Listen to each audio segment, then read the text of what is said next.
안녕하세요. 요즘 뉴스나 주변에서 부동산 이야기 많이 들리죠?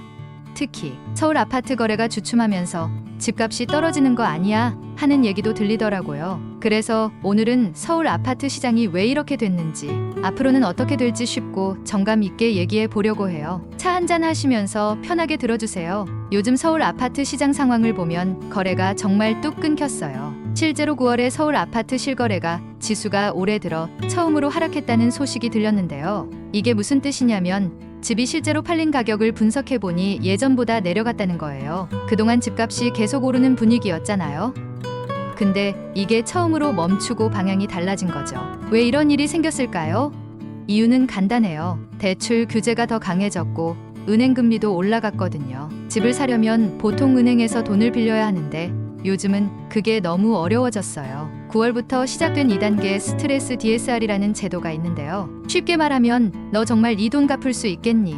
하고 대출 심사를 더 깐깐하게 한다는 거예요. 그러다 보니 대출받을 수 있는 금액이 줄어들고 집을 사려던 사람들도 포기하거나 관망하는 상황이에요. 여기에 은행들이 금리를 올리면서 돈 빌리는 게 더 부담스러워졌고 유주택자는 대출받기가 아예 막히다시피 했어요. 그러니 집을 사고 싶어도 자금 마련이 어려워진 거죠. 결과적으로 서울 아파트 거래량도 눈에 띄게 줄었어요. 7월에는 약 1만 건이 거래됐는데 9월에는 3천 건대로 반토막이 났거든요. 집 사는 사람들이 확 줄어든 거예요. 서울 안에서도 지역별로 상황이 조금 달라요. 강남 3구라고 불리는 강남 서초 송파와 강동구는 집값이 오히려 올랐어요. 이런 지역은 대출 규제 영향을 덜 받는 부자들이 많아서 그런지 여전히 수요가 꾸준한 것 같아요. 실제로 9월에 이 지역들은 0.86% 정도 가격이 올랐다고 하더라고요. 반면에 노원구, 도봉구, 강북구 같은 중저가 아파트가 많은 지역은 대출 규제 영향을 많이 받아서 집값이 0.42% 내렸어요. 은평구나 서대문구는 상황이 더 심각해서 0.9%나 떨어졌어요. 예를 들어 은평구의 대단지 아파트는 8월에 12억 7천만 원에 거래되던 집이 9월에는 12억 원으로 7천만 원이나 떨어져 팔렸대요. 이 동네 중개업소에서도 요즘 집 찾는 사람이 정말 많이 줄었다는 얘기가 나와요. 급한 사람들이 가격을 낮춰서 팔고 나가다 보니 이런 일이 벌어진 거죠. 그렇다면 앞으로는 어떻게 될까요?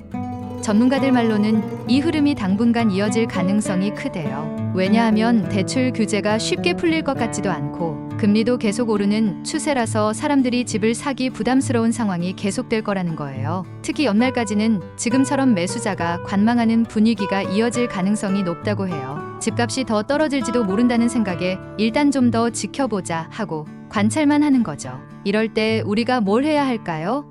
제가 몇 가지 팁을 드릴게요. 첫 번째, 집을 꼭 사야 한다면 신중하게 접근해야 해요. 지금 대출 조건이 예전만큼 좋지 않으니까 내 자금 상황을 철저히 따져보고 무리하지 않는 게 중요해요. 두 번째, 상황이 급하지 않다면 기다려보는 것도 방법이에요. 지금은 집값이 안정되거나 조금 더 떨어질 가능성도 있으니까요. 세 번째, 꼭 집을 사야 한다는 생각보다는 전세나 월세 같은 다른 선택지도 한번 살펴보세요. 요즘은 전세 시장에서도 좋은 조건을 찾을 기회가 많아지고 있거든요. 지금 서울 아파트 시장은 대출 규제와 금리 인상이 주요 변수로 작용하면서 새로운 국면에 접어든 상태예요. 이런 상황에서는 조급해하지 말고 내 상황에 맞는 계획을 세우는 게 가장 중요합니다. 오늘도 이야기 들어주셔서 정말 감사드리고요. 여러분 모두 현명하게 판단하셔서 좋은 선택하시길 바랄게요.